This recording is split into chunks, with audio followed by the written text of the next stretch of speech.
नमस्कार, future and option course के इस 5वें पार्ट में आपका स्वागत है। पिछले कुछ पार्ट में हम बात कर रहे हैं फ्यूचर्स मार्केट की और इस पार्ट में हम उसी को कंटिन्यू करेंगे। तो पिछले पार्ट में हमने देखा कि स्पॉट प्राइस क्या होती है, तो फटाफट समराइज करते हैं। स्पॉट प्राइस का मतलब होता है कि कैश मार्केट में उस शेयर की जो प्राइस चल रही है वो प्राइस। उसके बाद हमने फ्यूचर प्राइस देखी, तो फ्यूचर प्राइस मतलब जिस प्राइस पर आप कॉन्ट्रैक्ट कर सकते हो। जैसे कि टीसीएस के फरवरी फ्यूचर कॉन्ट्रैक्ट की प्राइस थी 2231.90 रुपीज। तो अगर आप टीसीएस का फरवरी कॉन्ट्रैक्ट जो कि 27 फरवरी को एक्सपायर हो रहा है उसे इस प्राइस पर खरीद सकते हो। अगर आप टीसीएस के फरवरी फ्यूचर्स 2231.90 रुपीज पर खरीदते हो तो फिर 27 फरवरी को स्पॉट प्राइस कुछ भी रहे, आपको टीसीएस के शेयर्स 2231.90 रुपीज में ही खरीदने होंगे। लेट्स से कि 27 फरवरी को टीसीएस के स्पॉट प्राइस 2250 रुपीज हो जाती है तो आपको अच्छा खासा प्रॉफिट हो जाएगा, क्योंकि आपको तो शेयर 2231 रुपीज में ही मिल रहे हैं। वही अगर 27 फरवरी को टीसीएस की स्पॉट प्राइस 2220 रुपीज होती है तो फिर आपको लॉस होगा, क्योंकि आपको महंगे प्राइस पर वो शेयर खरीदने पड़ेंगे। देखो, फ्यूचर में आपको एक्चुअल शेयर्स खरीदने की जरूरत नहीं होती है,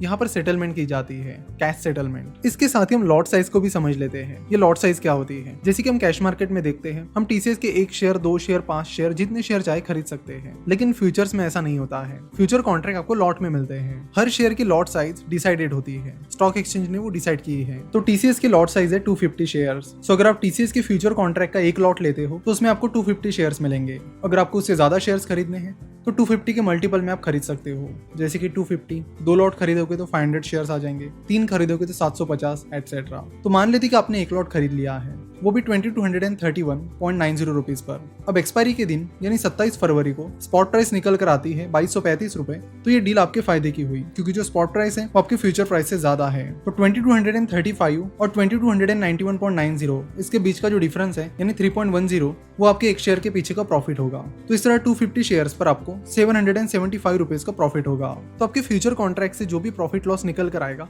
वो सीधे आपके अकाउंट में ट्रांसफर किया जाएगा। आपको एक्चुअल में टीसीएस के शेयर्स खरीदने की जरूरत नहीं होती है, सीधा प्रॉफिट आपके अकाउंट में आ जाता है। तो अब तक आपके समझ में आ गया होगा कि future and option market cash market से पूरी तरह डिफरेंट है। यहाँ पर एक और चीज आपको दिखने मिलती है जिसका मतलब आप में से ज्यादातर लोगों को नहीं पता होगा, और वो है ओपन इंटरेस्ट। यहाँ पर ओपन इंटरेस्ट है 3,37,000। तो इस ओपन इंटरेस्ट का मतलब क्या होता है, चलो तो उसे भी समझ लेते हैं। जब आप कोई फ्यूचर कॉन्ट्रैक्ट खरीद रहे हो तो ऑब्वियसली सामने वाली कोई पार्टी रहेगी जो फ्यूचर कॉन्ट्रैक्ट सेल कर रही है। अब 2 लोग मिल गए और कॉन्ट्रैक्ट पूरा हो गया, तो एक कॉन्ट्रैक्ट के लिए 2 पार्टीज की जरूरत होती है, खरीदने वाली पार्टी और बेचने वाली पार्टी। सिंपल। तो जब बायर और सेलर मिल जाता है तब एक कॉन्ट्रैक्ट पूरा होता है। तो अगर आपने एक कॉन्ट्रैक्ट कर लिया है तो जो ओपन इंटरेस्ट है वो 1 से बढ़ जाएगा। तो यहाँ पर ओपन इंटरेस्ट है 3,37,000, यानी 3,37,000 कॉन्ट्रैक्ट फिलहाल टीसीएस के फरवरी कॉन्ट्रैक्ट के लिए किया गया है। तो ओपन इंटरेस्ट से आपको पता चलता है कि कितने फ्यूचर कॉन्ट्रैक्ट एक्टिव है, जिसे आपको ये पता करने में मदद होती है कि वो कॉन्ट्रैक्ट कितना लिक्विड है और कितना इंटरेस्ट लोगों का उन फ्यूचर्स में है। अगर किसी स्टॉक के फ्यूचर का ओपन इंटरेस्ट बहुत ही ज्यादा कम है तो वो हमें बताता है कि स्टॉक के फ्यूचर्स में लिक्विडिटी का इशू चल रहा है। अगर ओपन इंटरेस्ट बहुत कम है तो आपको स्टॉक के फ्यूचर्स खरीदने बेचने में थोड़ी डिफिकल्टी जाती है, यानी प्राइस फ्लक्चुएशन उसमें थोड़े ज्यादा होते हैं। वही अगर ओपन इंटरेस्ट ज्यादा है तो हमें बताता है कि उस स्टॉक के फ्यूचर्स में अच्छी खासी लिक्विडिटी है, आप बड़े आसानी से उस स्टॉक के फ्यूचर्स बाय और सेल कर सकते हो। अगर आप इन फीचर्स के एप्लीकेशन देखोगे, यानी देखोगे कि इनको किन चीजों के लिए यूज किया जाता है, तो वो अलग अलग है। इनके कई सारे प्रैक्टिकल यूज है, इनको हेजिंग के लिए यूज किया जाता है,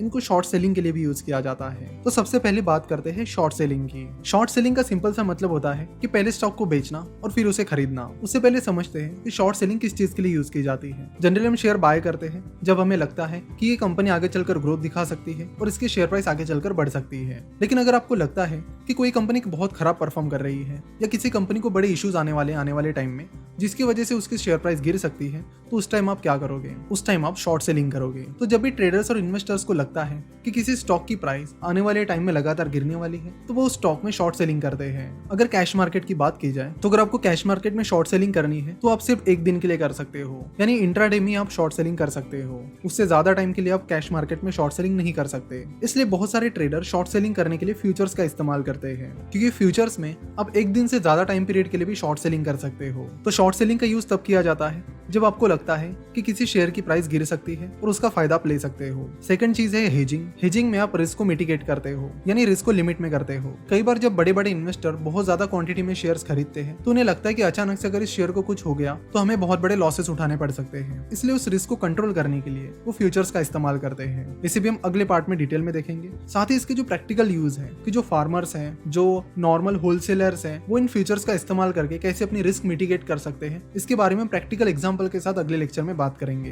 तो आशा करता हूँ कि इस लेक्चर में आपको बहुत कुछ सीखने मिला होगा। नेक्स्ट लेक्चर में हम एग्जांपल के साथ इन सारी चीजों को समझेंगे। तो वीडियो देखने के लिए और हमसे जुड़े रहने के लिए आपका बहुत बहुत धन्यवाद।